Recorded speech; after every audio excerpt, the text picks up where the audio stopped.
5 দিনের হস্তশিল্প মেলার আজ শেষ দিন। বাড়তি ব্যবসার আশা করছেন উদ্যোক্তারা। রপ্তানি উন্নয়ন ব্যুরো ইপিবির দাবি, এই আয়োজনের মাধ্যমে ক্রেতা বিক্রেতার যোগাযোগ আরও নিবিড় হবে।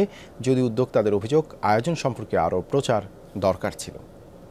সিলন ফ্যামিলি ব্লেন্ডের কড়া লিকার আর সতেজ স্বাদের পারফেক্ট ব্লেন্ডে স্বপ্নেরা মিলুক টানা। রাজধানীর পূর্বাঞ্চলে শুরু হওয়া হস্তশিল্প মেলার পর্দা নামছে সন্ধ্যায়।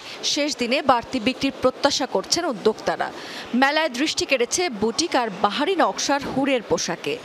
কাস্টমার আছে মোটামুটি, আর আমাদের প্রোডাক্ট এমনিতেই সবাই ভালো, সবকিছুই ভালো, আর চাহিদাও ভালো।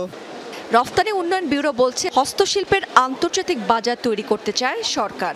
এবারের বর্ষপণ্য হস্তশিল্প পণ্য, একই ধারাবাহিকতায় প্রথমবারের মতো এই আয়োজন। আমাদের রুট লেভেলে যে সমস্ত লোকজন কাজ করে, ওদের কাজটা তো আমরা দেখি না, আমাদের আইডিয়াও নাই। এখন এই মেলাটার উদ্দেশ্য হলো যে ওরা কচুরি পানা, বিভিন্ন বাঁশ বেত, মানে যে জিনিসগুলো আমরা ফেলে রাখি, ঠিক ওই জিনিসগুলো দিয়ে ওরা একটা খুব চমৎকার একটা প্রোডাক্ট তৈরি করছে, যেটা আসলে আমাদের চোখেও আমরা দেখতে পাইনি কখনো। এখন আমরা দেখছি এবং ওদের কোয়ালিটিগুলো এত সুন্দর। উদ্যোক্তারা বলছেন, এই ধরনের আয়োজন করার আগে আরও বেশি প্রচারণার প্রয়োজন। তো অনেকগুলো স্টলে ঘুরে দেখেছি, কিন্তু দর্শনার্থী এমন একটা চোখে পড়ছে না।